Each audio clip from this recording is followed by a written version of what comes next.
Kambing merino ini memang butuh perawatan khusus supaya nanti ketika dijual dia itu sudah dalam keadaan yang baik dan bersih, terus juga terhindar dari penyakit.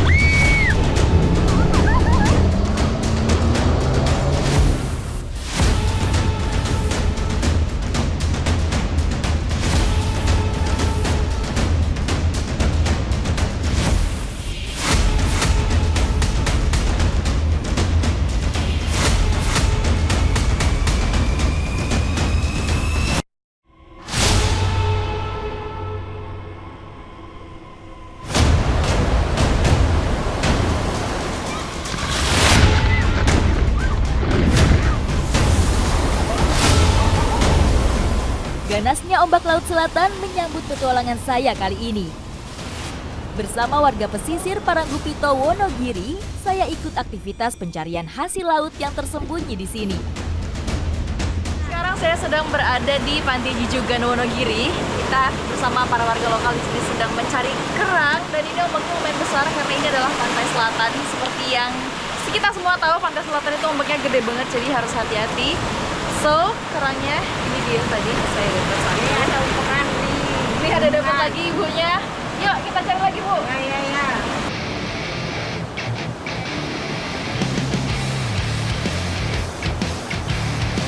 Pantai Jujugan menjadi salah satu pantai eksotis yang diapit oleh tembok karang. Deburan ombak yang menghantam karang menyemburkan embun-embun yang menyegarkan.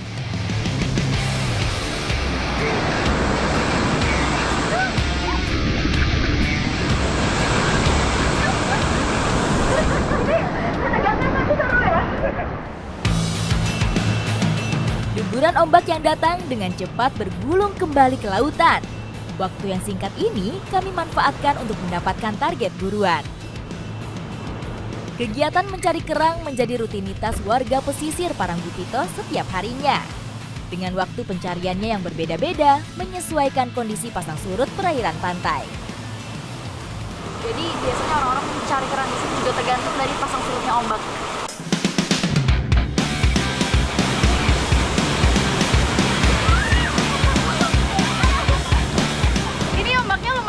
Banget, jadi kita harus saling berpegangan supaya kuat, karena tadi saya aja hampir keseret kalau nggak pegangan, jadi harus hati-hati.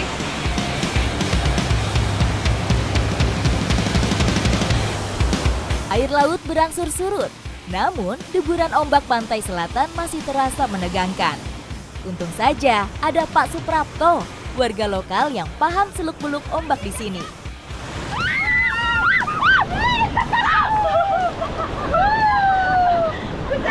Dahsyat banget ombaknya ini, astaga. Apa ini? Lumayan takut saya. Ini karang semua soalnya, jadi kalau keseret bisa baret-baret ini di mana-mana.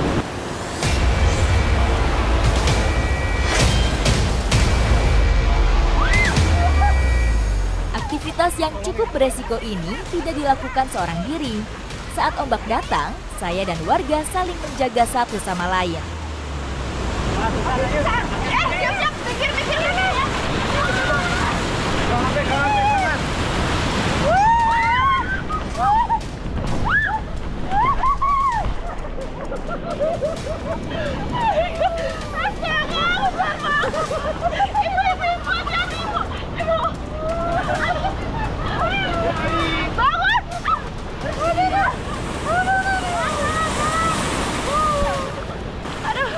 Ini demi si kerang ini ya, kita harus bertanding dengan ombak sebesar ini.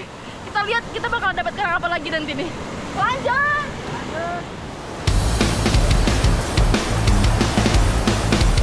Ada beberapa jenis moluska bercangkang yang kami temukan di sini. Salah satu saya mau bertarung dengan ombak besar ini karena kerangnya itu biasa keluar kalau lagi pasang. Salah satunya adalah kerang kusal ini yang keluar kalau misalnya lagi pasang kayak gini nih. Selain kerang, usal menjadi salah satu jenis keong laut yang berhasil kami dapat. Untuk menghindari predator, usal dan beberapa jenis moluska bercangkang lainnya berkamuflase dengan batuan karang di sekitarnya.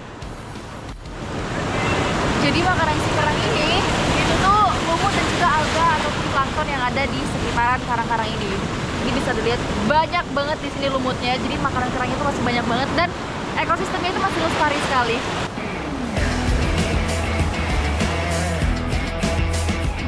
Aktivitasnya di batuan karang membuat kerang-kerangan di sini beradaptasi dengan ombak laut selatan. Mereka bertahan dari gempuran ombak dengan cara menempel dan bersembunyi di lubang-lubang karang. Ini Mbak, aku dapat jenis lain. Ini apa namanya? Namanya samaran. Samaran ya? Iya. Ini dapat kerang jenis lain lagi. Aduh, ini namanya kerang samaran karena dia itu pinter banget berkamuflase. Warnanya, bentuknya hampir mirip sama kerang. Jadi harus hati-hati ombak. Setelah beberapa kali ombak kecil, biasanya akan muncul ombak besar. Meskipun sudah kami antisipasi, besarnya ombak membuat kami kehilangan keseimbangan. Ini saya sudah di pasirnya nih, tapi masih keseret ombak ini. Waduh, demi kerang samaran ini nih.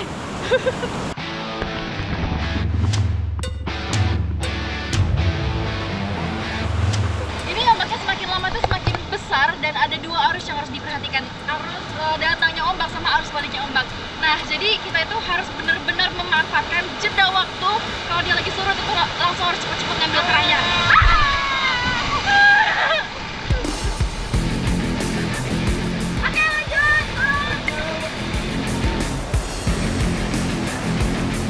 Ombak yang datang membuat air berbuih dan mengganggu pandangan. Saya harus jeli membedakan kerang dan batuan karang.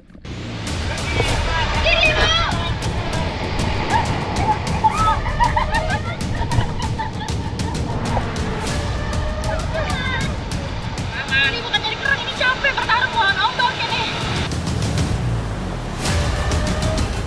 Setiap perjalanan yang saya lalui selalu menambah pengalaman baru. Menikmati keindahan alam sekaligus merasakan berbagai aktivitas warga lokal yang menarik.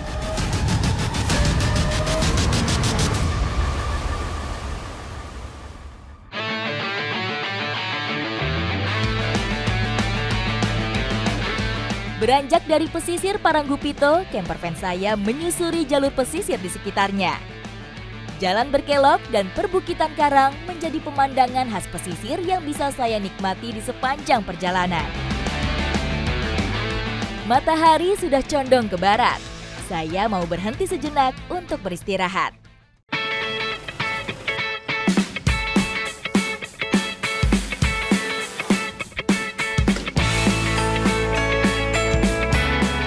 Sembari menikmati suasana pantai di sini, saya mau mengolah kerang yang tadi sudah saya cari di Pantai Jujukan untuk menemani makan malam saya.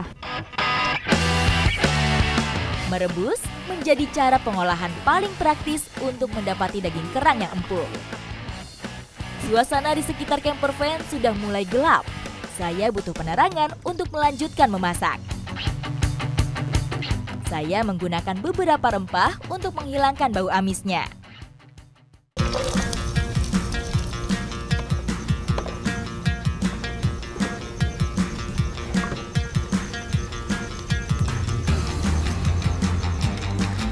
Aroma rempah sudah menyengat hidung saya. Saya akan memasak kerang bersama cangkangnya. Ini perpaduan semua saus dan bumbu-bumbunya sudah wangi banget.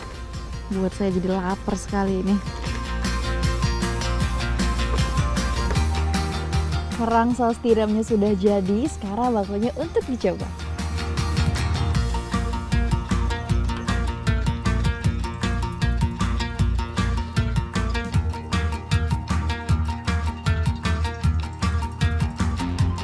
Sebenarnya saya masih mau menikmati suasana malam dan pantai di sini. Tapi saya sudah ada janji dengan teman saya di kota selanjutnya. Ikuti jejak saya, jejak petualang.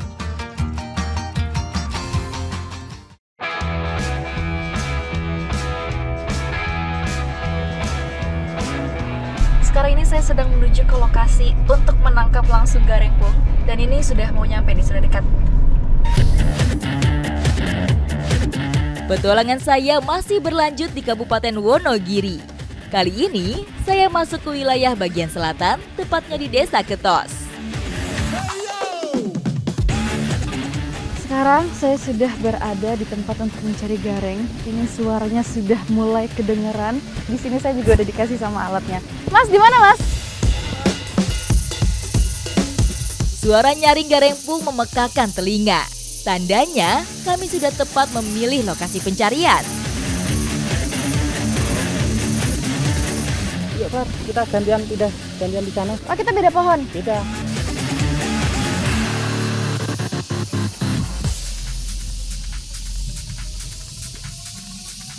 Nah, gareng ini ternyata dia hidupnya itu di pohon pete dan dia itu ada di bagian paling atas. Jadi harus manjat itu lumayan tinggi, makanya perlu tangga di sini.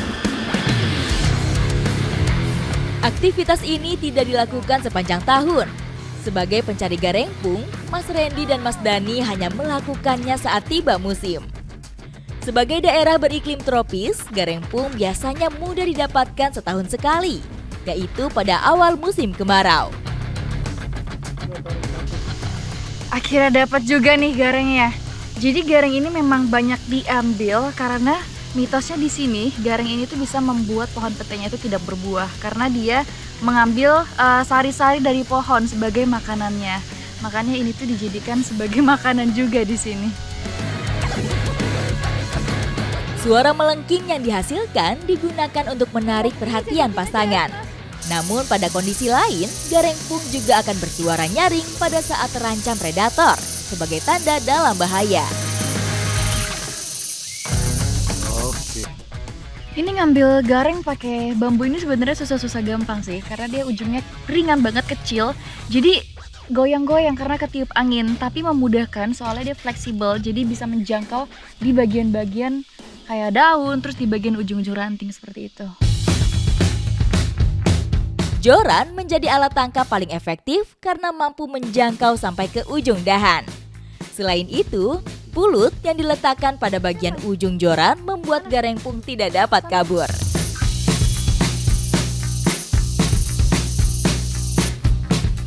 Ini kalau mau ngambil gareng itu harus pelan-pelan dan hati-hati supaya garengnya itu nggak terbang. Biasanya ngambil gareng itu dari matahari terbit sampai maksimal jam 1 atau jam 2 ya, Mas? Dan kalau garengnya itu kena panas matahari itu suaranya bakalan nyaring banget. Mencari serangga di atas ketinggian bukan hal yang mudah. Apalagi garengpung lebih suka berdiam di ujung ranting. Nah, jadi yang ngebuat gareng ini berising banget itu di bagian belakang sayap yang warnanya oranye nih.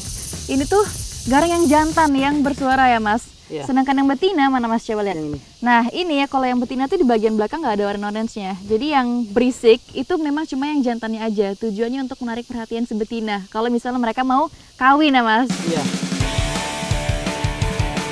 Garengpung mempunyai siklus hidup yang unik. Pada fase awal, garengpung mempunyai siklus hidup yang lama. Mereka dapat berdiam di bawah tanah hingga 17 tahun. Setelah dewasa, garengpung akan naik ke atas permukaan tanah untuk bereproduksi. Namun beberapa minggu setelah fase reproduksi, serangga ini akan mati dengan sendirinya.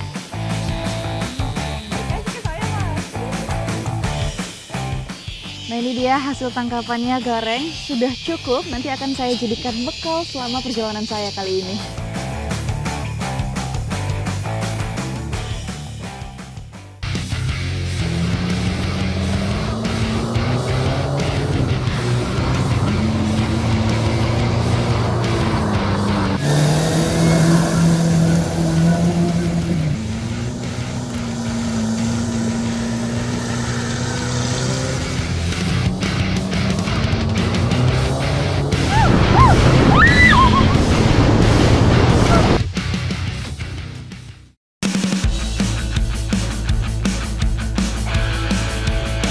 Petualangan saya berlanjut ke Yogyakarta.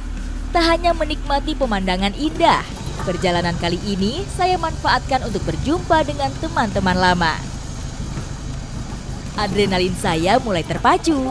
Jalur persawahan hijau berubah menjadi jalur off-road yang menantang.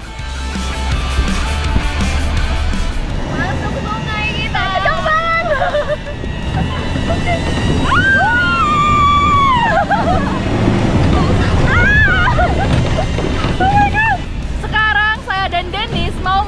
ke spot sungai, namanya adalah Sungai Sepuri. Kita bakal seru-seru di sana karena ini medannya lebih menantang lagi nih. Oke, ini dia, siap-siap.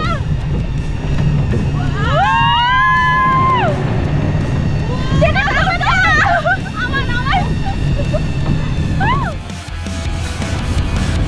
Meskipun menggunakan setir kiri, kemampuan Dennis mengendarai jeep ini terlihat sangat mumpuni.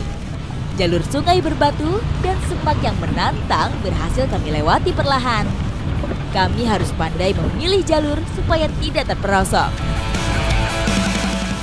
Ternyata ada beberapa bagian sungai yang lumayan dalam, jadi jalanannya itu memang harus dipilih-pilih dan sudah ada trek khususnya supaya kita nggak tenggelam. Bakalan basah gitu. Nggak apa-apa, saya udah siap basah.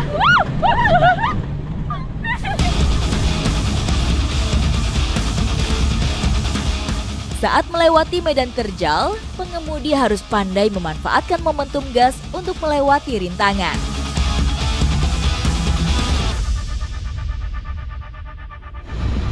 Jalan yang kita lewati itu ternyata beragam.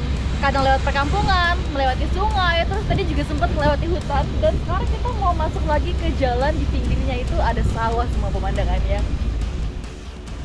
Wow, cantik banget pemandangannya.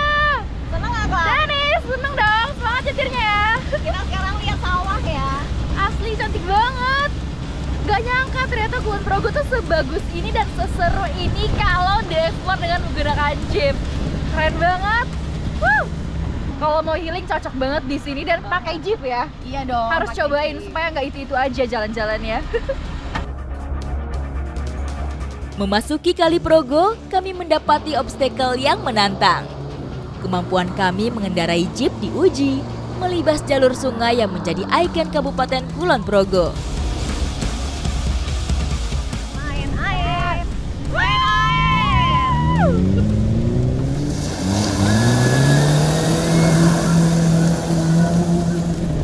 Gas kakak Dennis.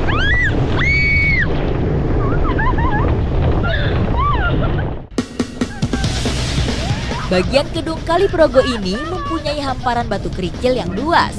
Cukup bagi kami untuk memacu jeep mengelilingi tepian sungai ini. Aksi Dennis di Kali Progo membuat adrenalin saya memuncak. Siraman air yang terlindas roda mobil membuat badan saya basah kuyup.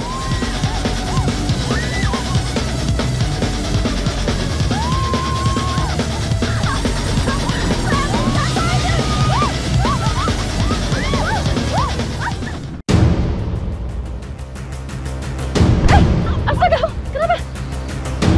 Kenapa? Hah? Coba hidupin. Gimana kelar mati? Gak bisa nyala. Coba lagi, coba. Duh, kita mana di tengah lagi. Mobilnya macet, jadi harus ditolongin dulu pakai wings. Saya mau coba, tapi saya harus turun dulu. Nanti ya kelar. Tunggu sini. Oke.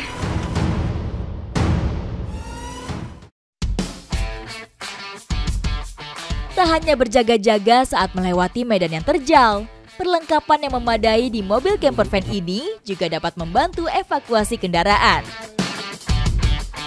Winch sudah aktif, saya menggunakan remote untuk mengulur seling baja. Saya tak sendiri, jeep lain juga turut membantu evakuasi jeep kami yang mogok.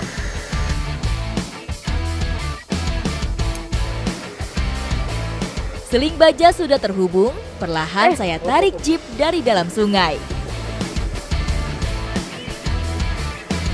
Tanpa kesulitan berarti, winch dengan kapasitas lebih dari 5 ton ini dengan mudah menarik jeep saya ke daratan. Saya putuskan untuk beristirahat sebentar sambil menunggu mobil diperbaiki.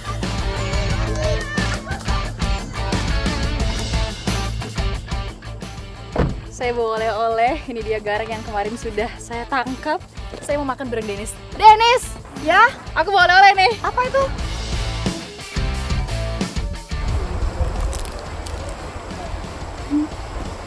Enak nggak? Enak. Mau satu lagi ya?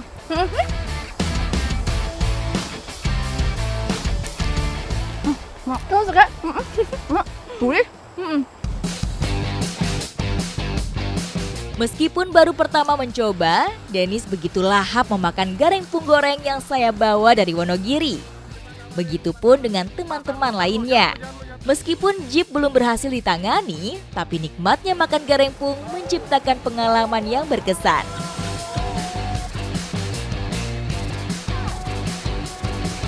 Gak sia-sia perjalanan saya kali ini ditemani sama Dennis. Keliling-keliling Kulon Progo dengan menggunakan jeep, pemandangannya bagus, seru, dan ditutup dengan menikmati sore di Kali Progo sambil menikmati olahan yang sudah saya tangkap sendiri. Seru banget. Ikuti jejak saya, jejak petualang.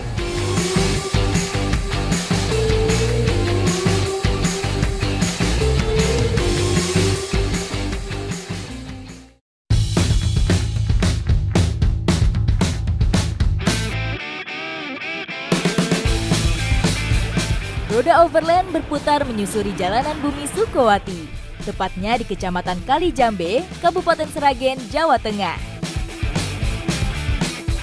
Saya sedang melintasi Jalan Kaliyoso, mau menuju ke salah satu peternakan domba yang katanya butuh perawatan khusus. Saya penasaran kira-kira sespesial apa sih perawatannya, jadi langsung aja saya mau menuju ke lokasinya.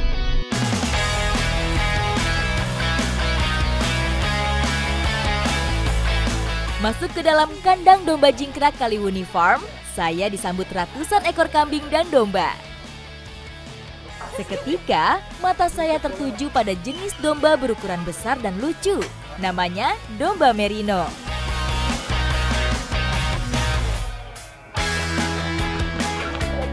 Gotong satu kambing aja harus 3 orang karena ini lumayan berat banget dan memang pemalas kambingnya karena badannya besar, jadi susah kalau ditarik, harus langsung diangkat. Di mana nih Pak turuninnya? Mana sih? Di sini aja.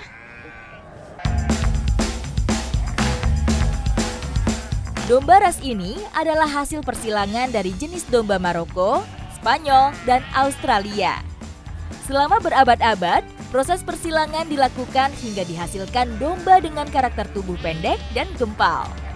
Selain itu, pertumbuhannya yang cepat dan ukuran yang besar menjadikan keunggulan ras domba yang satu ini. Kambing merino ini memang butuh perawatan khusus. Jadi kukunya harus digunting dan harus dimandiin setiap sebulan 2 kali. Supaya nanti ketika dijual dia itu sudah dalam keadaan yang baik dan bersih. Terus juga terhindar dari penyakit. Domba merino mempunyai ketahanan fisik yang baik.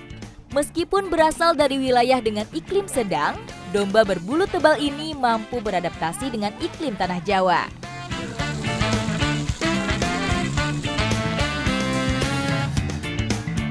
Lihat nih perbedaan yang sudah mandi dan yang belum.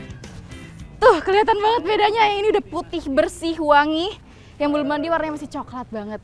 Dan sekarang kambing-kambingnya harus dijemur supaya bulunya cepat kering, langsung di bawah sinar matahari.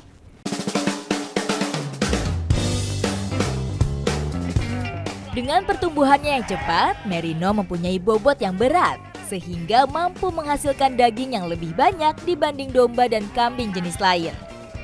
Namun siapa sangka, awal budidaya domba merino justru diperuntukkan sebagai penghasil wool atau bulu. Ini kambingnya lumayan berontak kalau lagi dicukur dan saya penasaran setebal apa bulunya. Coba ya. Oh, segini ternyata, lumayan tebal ini. Mencukur bulu domba menjadi perawatan rutin yang harus dilakukan. Selain untuk menjaga kesehatan kulit, bulu yang terlalu tebal justru menghambat aktivitasnya. Saya mencoba membuatnya tenang, supaya alat cukur tidak melukai kulitnya. Ternyata mencukurnya tidak terlalu susah. Ini harus langsung dimepetin ke bagian kulitnya dan dicukur perlahan. Wool merino menjadi salah satu jenis wool terbaik. Bulu yang dihasilkan memiliki serat yang lembut, halus, dan kuat. Bulu kambingnya ini harus rutin dicukur setiap sebulan sekali. Jadi makanan yang masuk itu nutrisinya tidak diserap oleh bulunya tapi diserap sama badannya. Dan juga bisa menghindari dan mengecek apakah kambing ini terkena penyakit atau tidak nih. Sama seperti induk hewan lain, naluri domba merino selalu akan menjaga anaknya. Anak domba ini baru akan dipisah dari induknya setelah berumur 2,5 sampai 3 bulan.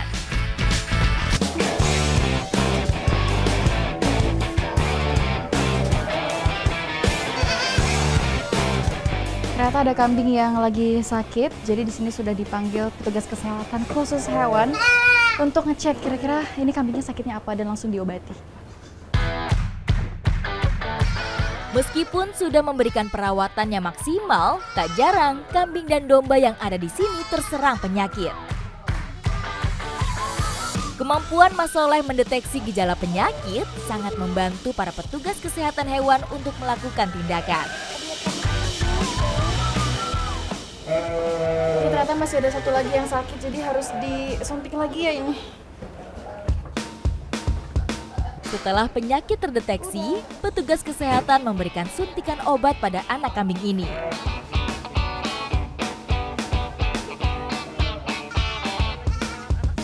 Kambing-kambing di sini tuh ternyata nggak cukup susu dari induknya saja, tapi harus dibantu dengan susu tambahan seperti ini.